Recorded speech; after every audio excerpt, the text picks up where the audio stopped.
like lots of them still standing. I think all of them, yeah? Okay. You guys don't mind. Yeah. So, is that fun? Hope so. I hope so. Each month, I would fly out of our little tiny airport in Flagstaff, and I would fly to the big city, to Washington, D.C., once a month. I ended up doing this for 5 years. For 2 weeks at a time, I would be in D.C., and I didn't know that was the plan in the beginning. And what I was going to do was work with the FDA out there. It started about 13 years ago, the Food and Drug Administration, more specifically, CDER, which is the Center for Drug Evaluation and Research. And I felt like my work there was important. I was going to teach leadership training, do one-on-one coaching with these folks who help to keep us safe in the country. Anyone here feel like your job is important? If your hand's not up. I'm sorry, what did you say? Who here feels like your job is important? Yeah, there we go, right? I think that's a really important place to start. And when I would go out there, I had a government badge to get me in the building and get me around places. I would wear government suits. And I really loved the work that I was doing. The topics that we were doing in training were things like emotional intelligence, negotiation, delegation, interaction styles, how to operate strategically, setting priorities, all the leadership stuff. And when my mentor was training me, her name's Joanne, and when we would sit in her living room and she would train me on material that I was to teach, she said something that was very scary to me in the beginning, where she said, well, this is all the material, but be sure to add in all of your own stories.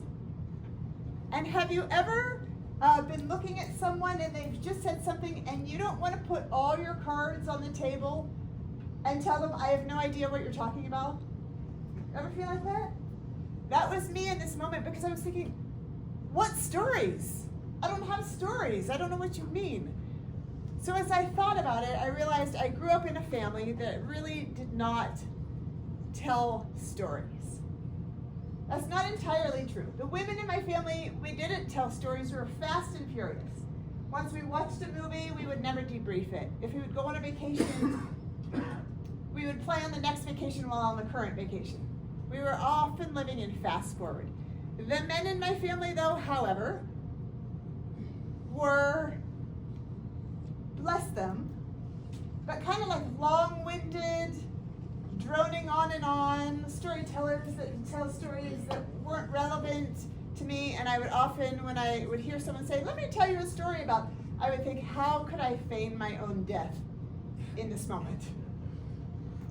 So when I was charged with creating my own stories, I rose to the occasion and I found some stories. And what I then ended up realizing is that I loved stories. As long as they're told in a particular way, there are a few things that need to be said. After doing all this work with the FDA and working with thousands and thousands of clients, one day I was like, oh, it might be a good idea to ask, like to survey and say, what stands out to you afterwards? What felt important? What do you remember? And when doing that, it was interesting because I had spent all this time in training rooms focusing on the research, the data, the graphs, the charts, the methodologies, and the research that came back said something very different. So first, in case this is helpful for you to keep coming back to, like, how do I put things into action? You could, with your team, ask those same questions after you run a meeting, after you do something together, even after today. As you gather back, what do you remember or made the biggest impact, inspired you, or stood out? And then you can use the research. And here's the research that we learned. We asked our clients or past clients, is it the connection moments, right, when we're like, talk to each other and talk about this thing? Is it the activities? Is it self-reflection, where you have to like write and think for yourself? Is it the stories? Is it the concepts, the discussion, or the research with data? And what do you think they said? Yes. Everything on the first line. So it was 7 different items, but I've divided them up now to say they said the things on the first line. And that was a game changer for me because I was so used to doing things differently. And quite frankly, I've sat in a lot of meetings like you all have as well. And there's very little of what's on the first line. So my challenge to you is how can we invite more of that into our meetings and when we are together? It takes a little bit of work though, because it's easy, sometimes lazy, to just show up to a meeting and be like, here's the agenda, right? Here are our updates, here are the things we need to do, here's the progress, what are your questions? So my challenge to you is can all of us create inspired action teams? Not just teams that take action, because all of you do that brilliantly, but the inspirational piece is quite important. There's some philosophy, it's a little bit old school, but still exists, and it's stricken through, says external pressure and top-down motivation or sharing info. That's how to inspire my team towards motivation. No, it isn't.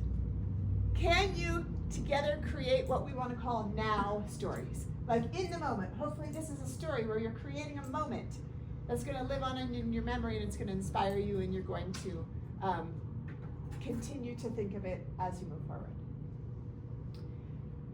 What I'd like for us to do is start another activity. It's a very different one, and that's really impressive right there.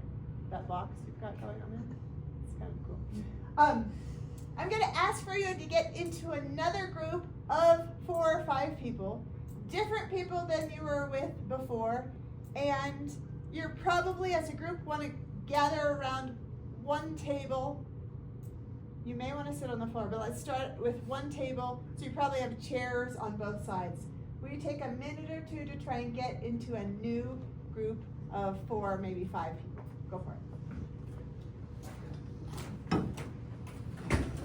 Yeah, right.